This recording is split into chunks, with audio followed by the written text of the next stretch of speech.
Okay, so all right, perfect. So this will be a training on how to use Steadkey. So let's say you set up uh, in Flowify, you'll come in here, you're pre-approved contingent on the sale of your home, or let's say you're pre-approved to buy 250,000 on a 30-year FHA mortgage with 3.5% down! Exclamation point. This is contingent on the sale of your home. Okay? Then hit check the milestone when we're ready to get that actual number in there. The next thing I want you to go to is called Steadkey. Let me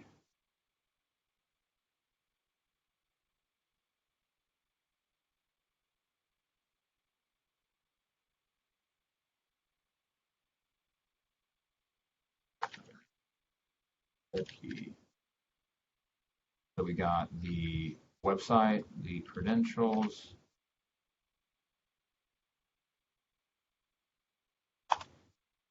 username is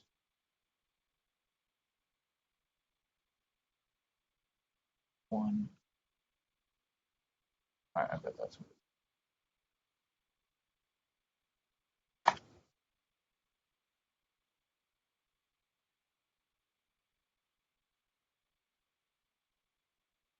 got that.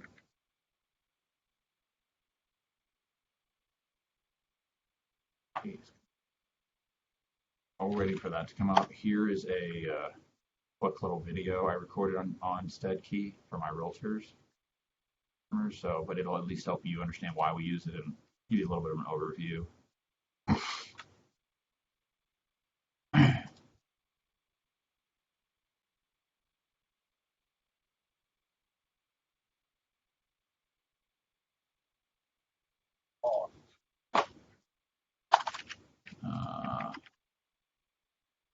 Overview video.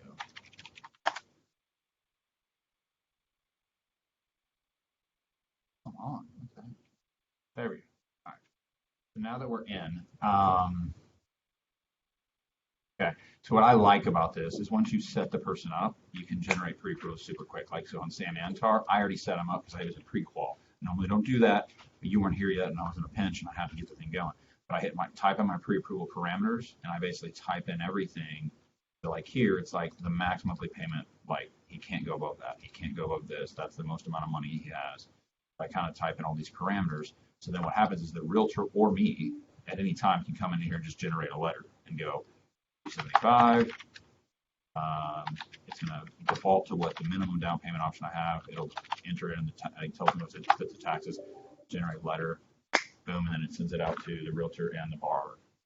And it takes me 3 seconds, and I can do it from my phone, or the realtor can do it, which is really nice, rather than having to open up Word or something like that. But so what I'm looking to train you on today is how to generate the set up the system, because that's really what I'm looking for you on, is to provide the guidance on what are the real parameters, right? So for example, we're going to do Valerie Moran,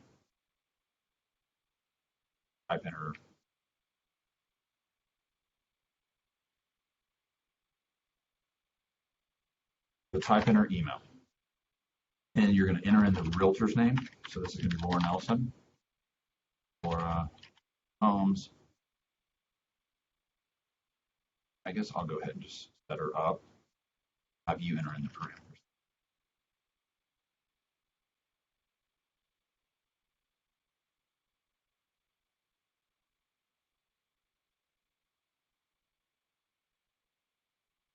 Approved. And so there's already a template in there. You're going to enter in the realtor's name, okay? And then you'll change this to the borrower's name, Valerie. The rest is going to be there. Congrats on getting pre-approved. This allows us to generate up-to-date and property-specific pre-approvals. Also allows you to run from loan scenarios and generate loan estimates. That's the other part of this I like. So we hit start new loan, okay? You're going to come in here and you're going to set up the parameters.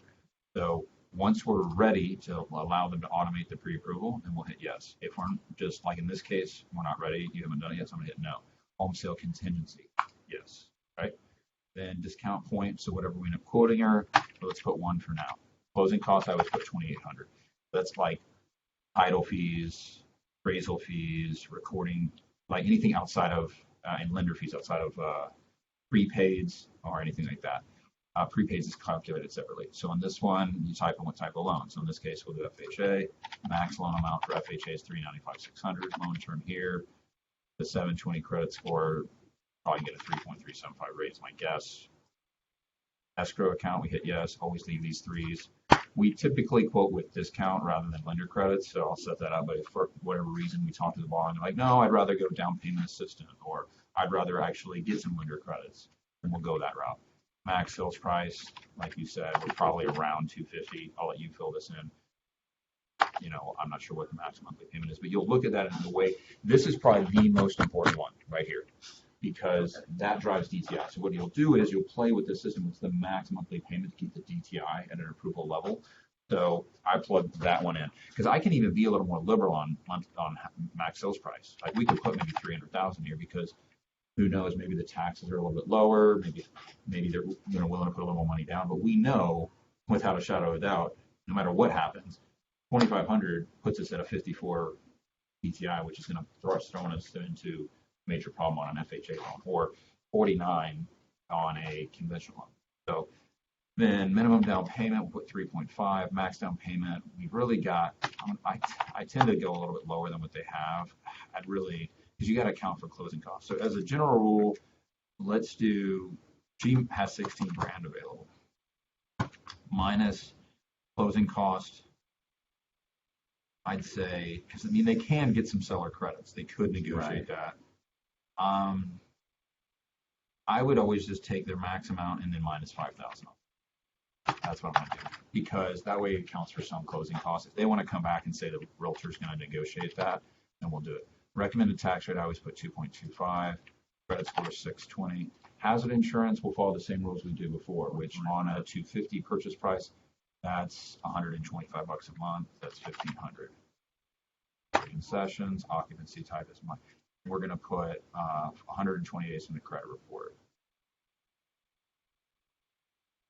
Do not put guarantee approval letter unless it's truly pre-approved. So I would just say always put this as Texas letter. Because if we're pre-approved, and I'll give you the rules on that, but generally speaking, if let's say the DTI under 42, we definitely have all the assets verified, we definitely have all the income verified, and it's a really solid loan, then we'll put the guarantee on it.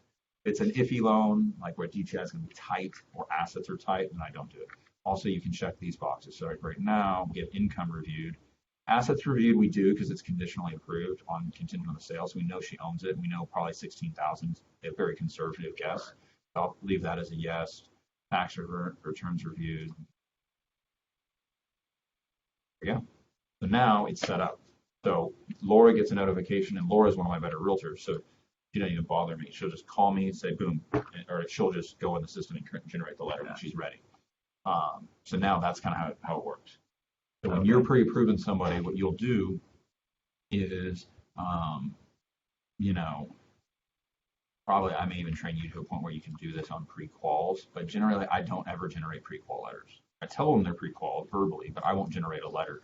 So really, for now, let's just keep with that system, and you'll come in here and you'll generate this when we've got the income and the assets verified. We get a DU approval. Does that make sense? All right, cool. I'm going to hit stop on that. Did have some questions. So